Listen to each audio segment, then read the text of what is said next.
presented by UMD, Towson, and UMBC SJPs and the USM Divestment Coalition for Palestine. Woo!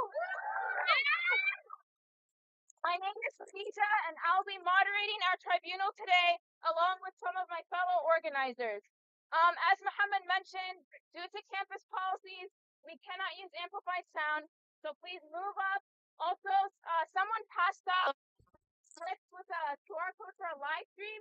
So if you're in the back and you really can't hear, you can join the live stream to hear a little better, hopefully. Okay, today we have reclaimed this area as a liberated zone and renamed it the Ritaj Circle for Palestine. Ritaj Rehan moderating our tribunal today, along with some of my fellow organizers. As Muhammad mentioned, due to campus policies, we cannot use amplified sound, so please move up. Also, someone passed out answers remain blank, standing for a live stream. So if you're in the back and you really can't hear, you can join the live stream to hear a little better, hopefully. Okay, today we have reclaimed this area as a liberated zone and renamed it the Ritaj Circle for Palestine. Ritaj Rehan moderating our tribunal today, along with some of my fellow organizers. As Muhammad mentioned, due to campus policies, we cannot use amplified sound, so please move up. Also, someone passed out standing for a live stream. So if you're in the back and you really can't hear, you can join the live stream and accountable for their material, financial, and I'll be moderating in genocide. These regions serve as mouthpieces for the state, and they exist to push the interests of themselves, the ruling class.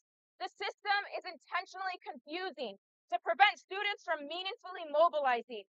But today, we will hear from experts, witnesses, and organizers and expose the regions for what they truly are. We will review the charges, and you, the people, will render a verdict, and we will add this to our record of archives of evidence that the world and the USM will no longer be able to ignore. Sorry guys, it's a lot of yelling.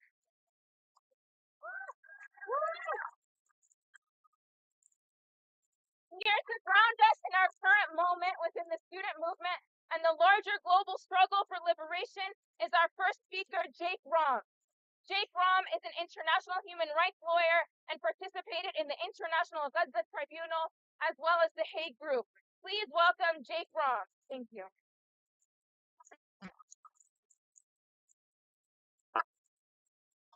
Everybody, can everyone hear me? Yeah.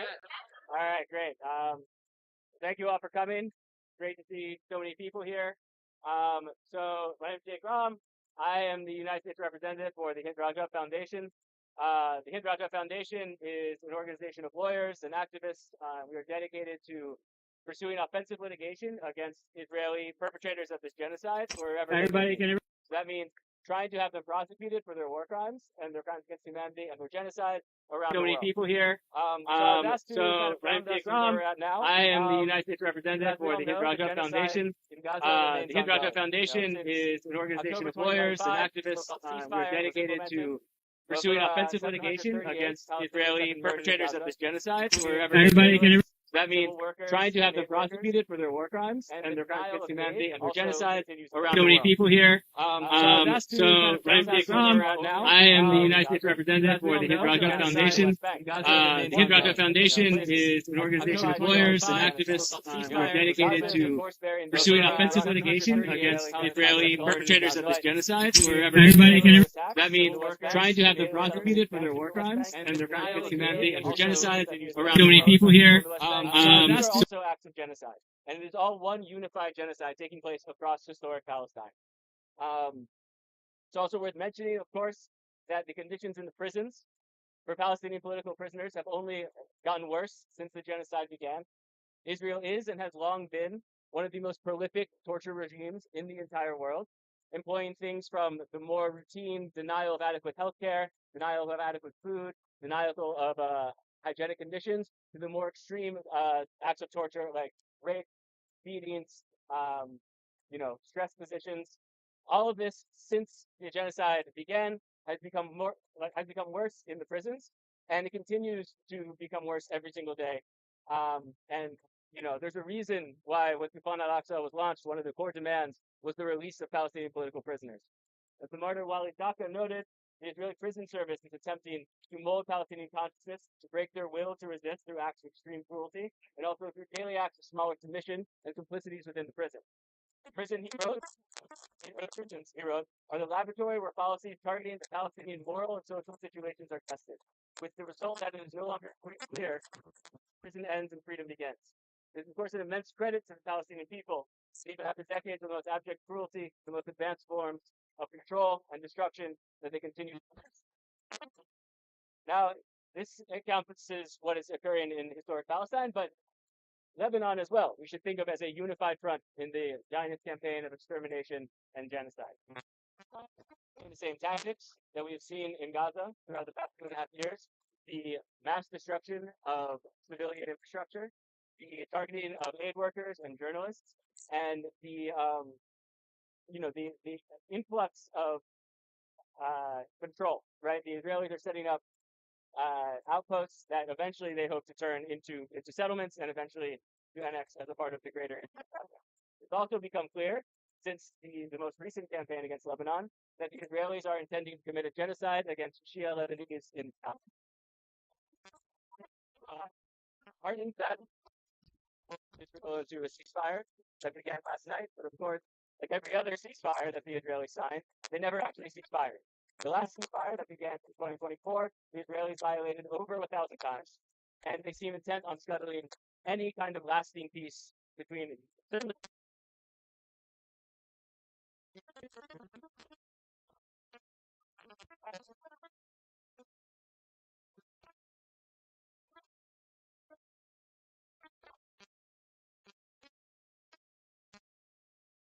piece of violence in the West Bank and in Gaza as the ceasefire in Lebanon, such as it is, comes to effect. As Bezalel Smotrich so fitly put it, the driving force is it has been maximum territory with minimum Arabs. Not only in Lebanon, Gaza, and the West Bank. And of course, Israel is simultaneously attempting to remove any obstacle to regional hegemony, and this is the purpose of their war against Iran, which is one of the only countries in the region that has maintained an antagonistic stance and refused to normalize with the Israelis or collaborate in any meaningful way. They're trying to institute, along with the United States, a new world order based on might makes right and nothing else. But thankfully, Iran, like Hezbollah, Hamas, and Nasrallah, have demonstrated that the Israeli military, though technologically advanced and though receiving the backing of all of the West economies, is incapable of achieving its strategic goals militarily. Iranian sovereignty remains intact, and they've been able to inflict significant damage on Israel. Likewise, Hezbollah has defended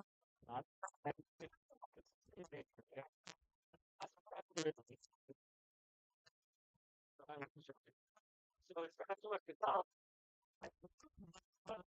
their border and be fought. Now, Israel is not alone in this genocidal project. They have received from the United States and from U.S. institutions not only diplomatic cover and political support, both internally, as I'm sure all of you have experienced firsthand, but also externally. The United Nations vetoing ceasefire resolutions, vetoing resolution condemning Israeli in the form of military aid from the United States and also military support. To the point where the United States, I think, can rightfully be considered a co-perpetrator of this genocide. This includes the provision of 2,000-pound bombs that are dropped indiscriminately on Gaza, the provision of tank rounds, the provision of bullets, the provision of guided missiles, the provision of the Iron Dome, the provision of any kind of missile interceptor to protect the Israelis from the consequences of their action. All of this is complicity and co-perpetration of the genocide by the United States. It's not limited to the United States, however. I mean, countries like the Netherlands export military dogs for the use in the prisons and in Gaza. The UK is flying spy drones over Lebanon and Gaza to support Israeli missions. The Germans are the second biggest arms supplier after the United States to Israel. And of course, this boils down not just to the state level, but as you all know, to the institutional level. Your institution here, like so many institutions around the United States, are materially invested in supporting this genocide. They have invested their money, their endowments, in the arms manufacturers who are creating the weapons that are killing the Palestinian people. There's a case from the Nuremberg trials after World War II in which the defendant, Bruno Tesch, was tried for supplying Zyklon B to the Nazis, the chemical that they used in the concentration camps. And his defense in the trial was, well, I didn't intend to support the murders. I only wanted to make some money. And of course, the judges at the tribunal said it doesn't matter that you only wanted to make money, because the only way that you made money was for the killings to continue. And so, of course, you supported the killing because that is how you turned a profit. And that is the same thing for all of these institutions here in the United States that might not have an ideological interest in the death of the Palestinian people, but their financial interest is such that they have become identical. And that cannot be an excuse, just as it was not an excuse afterwards. And of course, this is not just a moral complicity in genocide, this is also a legal complicity. In 2007, the International Court of Justice held in a case involving the genocide in Srebrenica that every state around the world, as soon as the possibility of genocide, every state has to take all means available to them to prevent the genocide from occurring. Now, of course, it's not an excuse that their means alone would not prevent the genocide, because if every state actually encountered a genocide would end, right? And so countries are violating ICJ ruling, they're violating international law, and the people who are authoring these resolutions in the United Nations, or who are blocking the resolutions in the United Nations, the arms dealers who are sending the weapons, these people are not just in violation of international law, they are criminally responsible for aiding and abetting genocide. They are criminally responsible. And as yet, they have not been held to account, but that is precisely what we are working on.